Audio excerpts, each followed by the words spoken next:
Assalamualaikum, selamat siang. Terima kasih atas kehadirannya Bapak Mubasir, Bu Uke, yang di Jakarta Prof. Uut, Bu Tri, terus Bapak Felix. Terima kasih atas kesempatannya. Kali ini saya akan mempresentasikan topik saya tentang persepsi dan sikap dokter RSUD, kelas C sebetulnya, dan puskesmas terhadap BPJS. Justifikasi topik penelitian. Satu, menurut self-perception theory SPT dari Boehm, individu menentukan sikap dengan mengamati perilaku mereka sendiri. Sikap yang harus ditunjukkan sebagai akibat dari perilakunya tersebut. Dokter di era BPJS, setelah melakukan pekerjaannya menangani pasien BPJS akan memiliki persepsi. Persepsi ini akan diwujudkan dalam bentuk positif atau negatif terkait dengan beban kerja atau imbalan yang diterima. Sikap tersebut akan menentukan minat dokter untuk berperilaku selanjutnya. BPJS disikapi secara positif dan negatif oleh dokter. Satu, sebagian dokter bersikap negatif terhadap pelaksanaan BPJS, yaitu menambah pekerjaan tetapi tidak menambah penghasilan, mengurangi pendapatan untuk dokter-dokter tertentu, misal dokter bedah. Sebagian dokter bersikap positif terhadap pelaksanaan BPJS, yaitu dengan meningkatkan pendapatan dokter umum, meningkatkan derajat kesehatan masyarakat, meningkatkan peran dokter dalam menciptakan kesehatan masyarakat. 3. Penelitian tentang persepsi dokter terhadap pelaksanaan BPJS perlu dilakukan dengan memperhatikan penelitian dan sebelumnya tentang persepsi dokter. Perumusan masalah, bagaimanakah persepsi dan sikap dokter terhadap pelaksanaan BPJS dan apakah terdapat perbedaan antara persepsi dan sikap dokter RSUD dan dokter puskesmas. Tujuan penelitian, 1. Mengetahui persepsi dan sikap dokter RSUD dan dokter puskesmas terhadap pelaksanaan BPJS. 2. Mengetahui perbedaan persepsi dan sikap antara dokter RSUD dan dokter puskesmas terhadap pelaksanaan BPJS. Mohon saran dan masukan, terima kasih. Terima kasih Mbak Gadi. Mungkin Pak Mubasir masukan. Baik ya, ini juga satu topik yang hangat untuk sekarang, Mbak Gadi. Bu Gadi sendiri apa? Dokter. Dokter ya. Tapi lama vakum. Lama vakum lalu bekerja sebagai. Saya di tambang batu bara menurut gitu. saya. Iya. Jadi saya kira ini bicara tentang persepsi tentang asuransi ya. Saya sendiri malah tertarik Anda tadi, ya kalau kita bicara manajemen rumah sakit, kita sebenarnya bicara tentang manajer-manajer rumah sakit seperti apa persepsinya sebenarnya. Jadi kalau ngambil dokter juga sebaiknya juga ada manajernya. Jadi sebetulnya memang dokter pelakunya, tapi sebetulnya yang tanda tangan kontrak di rumah sakit adalah manajernya. Jadi mungkin memasukkan manajer itu sangat menarik. Nah dulu ini ya teori-teori yang menarik di sini, kalau Anda tadi pakai apa, ATPS, ya itu saya nggak mengenal, tapi nanti lihat apakah itu di jurnal social marketing, apa di jurnal apa, lihat. Jadi teori-teori tadi harus dilihat dari kerangka pikirnya, ya. Nah saya sendiri di sini sebenarnya kalau Anda bicara dokter dan BPJS, pada umumnya dokter itu tidak suka dikontrol oleh BPJS. Sehingga itu teorinya banyak itu ada. Jadi ada yang penelitian-penelitian di Amerika juga sudah mengatakan bahwa dokter tidak mau dikendalikan oleh asuransi. Ya, mereka negosiasi terus. Nah, tapi manajer dan asuransi memang juga belum enggak banyak. Oleh karena itu, saya kira sangat penting memahami seperti apa persepsi para manajer terhadap asuransi itu. Konflik-konflik yang mereka hadapi ketika berurusan dengan dokternya dan hal-hal yang konflik yang berhadapan dengan para asuransinya. Karena pada umumnya kalau rumah sakit pemerintah itu nggak berdaya manajernya. Padahal sebetulnya manajer itu bisa berdaya, bisa melakukan negosiasi dengan pihak asuransi. Ya sama juga dengan pihak swasta bernegosiasi dengan asuransi swasta. Bisa ada macam-macam. Nah tetapi di dalam sistem pemerintah ini ya dibuat sedemikian rupa seolah-olah hampir sama rata. Rumah sakit besar, rumah sakit kecil, rumah sakit tertentu sama terapannya. Apa hubungan kerja antara BPJS dan itu tadi. Nah, tapi kan Anda lihat persepsinya artinya. persepsi mereka atau sikap mereka terhadap. Nah, ini sama bicara sebetulnya bicara mengenai seperti apa kemampuan rumah sakit bekerja sama dengan BPJS. Sebab mau nggak mau BPJS itu rumah sakit bekerja sama dengan BPJS. Tapi apa yang jadi concern mereka tadi apa? Di mana mereka tidak setuju? Mengapa mereka tidak setuju? Mungkin itu juga menarik. Ya. Jadi ada konsep kerjasama masuk kerjasama rumah sakit dan BPJS. Ya. Sebetulnya puskesmas nggak apa-apa sebenarnya. Ya, toh? Karena sistem ke puskesmas akan berbeda sekali dan ada nambah beban besar ya. Tapi misalnya ambil saja data RSUD ada beberapa, kalau misalnya ini di mana, di Jogja? Jogja 5 RSUD juga nggak masalah. Iya. 1 juga 5 boleh, 1 boleh. Tapi 5 lebih bagus lah.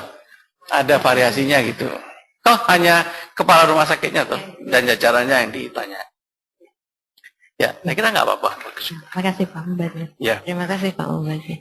Ini si dokter RSUD, jadi dokter-dokter bukan kepala RSUD-nya kan? Tadinya mau dokter-dokternya karena kan udah banyak seletingan tentang negatif tentang BPJS ini, menambah beban kerja tetapi uangnya menjadi sedikit. Sedangkan di di puskesmas dengan kapitasi sedikit kerjaan uangnya banyak gitu loh. Jadi ini membandingkan antara betul-betul memang dengan dua sistem yang berbeda, antara kapitasi dengan inasiji bijis itu kan memang berbeda sekali. Cuman sekarang ini yang lagi populer mending jadi dokter puskesmas gitu loh. Iya. Iya begitu. Jadi gimana Pak Mubazir? Mungkin bagus juga kalau misalnya tetap dibandingkan antara yang dokter puskesmas dengan dokter RSUD atau ke rumah sakit ya, ke rumah sakitnya. Jadi kalau misalnya memang mau kepala rumah sakit tadi yang disarankan Pak Mubazir, mungkin tidak di satu rumah sakit, berarti di berbagai manajer rumah sakitnya, berarti kan di. Ya. Tapi bisa jalan, cuma maksud saya nanti ada di mana yang mau Anda fokuskan toh? Oke. Ya. Kalau saya tentu saja yang kerjasama karena implikasi dari berbagai ini kan kerjasamanya. Jadi bagaimana manajer mewakili dokter-dokter di rumah sakitnya bernegosiasi dengan mereka, bukan diam saja manajernya. Ya gitu tuh. Ya. Terima kasih Pak Mubazir. Pak Felix. Ya, makasih Bu Uke. Ibu mungkin saya beri klarifikasi juga ya. Ini bukan terhadap pelaksanaan BPJS Bu, tapi terhadap pelaksanaan program JKN. Ini yang sering tumpang tindih karena BPJS itu badan penyelenggaranya, tapi programnya sendiri memang JKN, Jaminan Kesehatan Nasional. Jadi terhadap pelaksanaan program JKN. Nah, ya tadi ada masukan Pak Mubazir, apakah kita tidak ngambil saja di rumah sakit? Memang ini dua hal yang berbeda. Artinya tadi sudah dikatakan oleh Bu Uke, ada sistem kapitasi atau kita pakai inasi bijis yang di rumah sakit. Dan memang juga beda, itu satu pelayanan kesehatan primer yang sifatnya adalah sebagai gatekeeper, dan setelah itu pun proses referral ke rumah sakit. Tapi kalau kita mau kaitkan dengan model pelayanan sendiri, memang untuk pelayanan CKN ini, memang salah satunya kalau kita akan ke rumah sakit tidak bisa langsung sebenarnya. Jadi harus mendapatkan juga rujukan. Nah, rujukan itu bisa dari puskesmas, bisa dari klinik-klinik tingkat 1, pelayanan primer juga. Jadi memang nanti silakan saja, menurut saya ini menarik kita melihat persepsi, tapi persepsi yang bagaimana gitu. Apakah terhadap sistem renumerasinya atau juga terhadap sistem penanganan kasus-kasusnya yang sangat berbeda. Jelas satu adalah tingkat pelayanan sekunder, satu pelayanan primer. Jadi mungkin nanti ini silakan nanti berproses apa yang sebenarnya mau digali dari penelitian ini. Nah, kalau kita melihat asuransi sendiri, ya kalau di rumah sakit umum daerah, ini mungkin sebagai informasi saja, kalau seperti di Jawa Barat saat ini, rumah sakit pemerintah, rumah sakit Hasan Sadikin itu top referral Jawa Barat, itu hampir 98% itu sekarang pasien BPJS. Jadi hanya 2% yang umum. Dan itu kaitannya juga memang dengan renumerasi, ya, dengan renumerasi yang diterima oleh para sejawat di tempat tersebut. Nah, ini juga salah satu yang bisa kita jadikan sebagai pemikiran untuk penelitian ini. Terima kasih. Ya, terima kasih Pak. Terima kasih Pak Felix. Bu Sasi.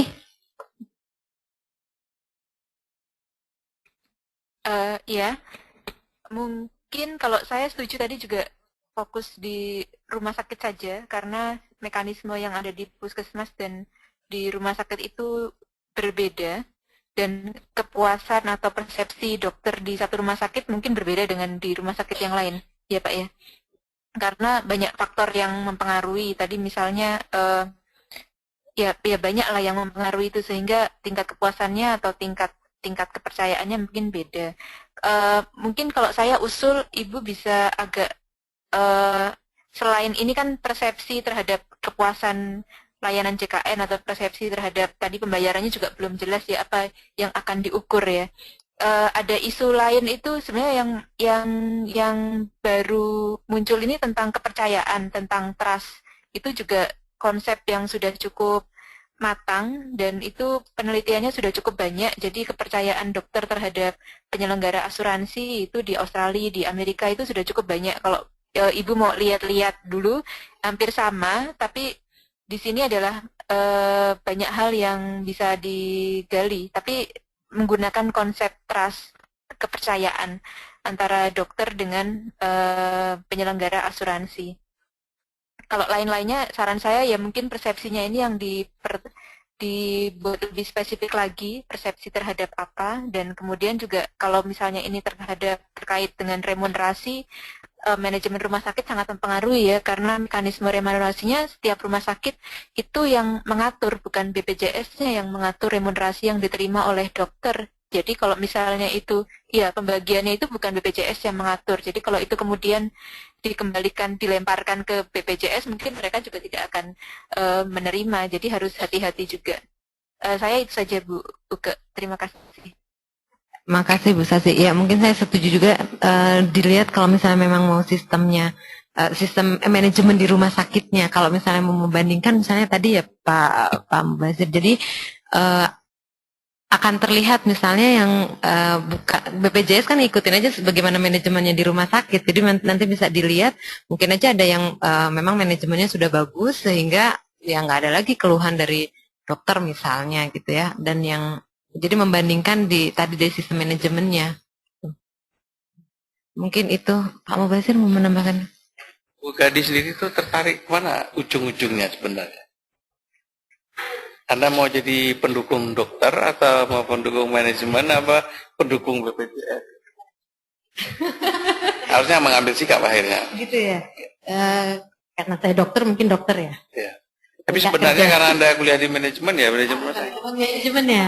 Oke. Ya, karena memang ini bicara mengenai bagaimana BPJS itu jangan sampai merugikan dokter, tapi Anda yang bertanggung jawab terhadap dokter yang bekerja di situ. Jadi masa Anda biarkan mereka ya kerugian seperti itu. Oke. Terima kasih. Terima kasih Pak Mubazir. Ya, terima kasih Pak Gadi. Terima kasih Pak Felix, Bu Sasi, dan semua teman-teman yang di Jakarta. Bu boleh nambah sedikit Bu? Iya, gimana Pak Felix? Bu? Ya. Itu tadi Pak Mubazir mengatakan yang hal barusan terakhir menarik menurut saya. Mungkin saya ada ide juga. Siapa tahu kalau memang mahasiswanya ini tertarik untuk tetap meneliti seperti ini dengan perbandingan di beberapa RSUD, mungkin yang dilihat justru leadership policy management. Ya. Karena pola pembayaran betul itu tergantung dari pihak manajemen. Jadi leadership policy management dari masing-masing RSUD itu kita perhatikan mana yang sebenarnya paling memberikan kepuasan bagi dokter. Itu aja, terima kasih. Rumah sakit Santosa di Triti mau nggak? Boleh Pak ke depan Pak. Terima kasih Pak Felix. Bu Sasi, ini presentasi sudah selesai semua. Alhamdulillah. Mungkin yang di Jakarta masih ada nggak? Masih ada mahasiswanya ya? Sudah selesai. Sudah selesai semua. Ya udah. Ya berarti acara hari ini selesai ya Bu Sasi ya? Iya. Oke. Ya terima kasih. Ya gimana Mbak Sasi? Mbak Uga aja yang tutup. Oke, ya terima kasih semuanya Pak Mubazir, terima kasih Pak Felix, Bu Sasi dan teman-teman di Jakarta. Mudah-mudahan tadi masukan-masukannya bisa segera dipertimbangkan, kemudian bisa segera mengupload buku tugas ya 1A ya, buku tugas 1A. Kemudian juga kami bisa segera memberikan pembimbing, nama-nama pembimbing sesuai dengan minat yang tadi disampaikan, kemudian bisa segera berproses dengan pembimbing. Terima kasih, selamat sore, Assalamualaikum warahmatullahi wabarakatuh.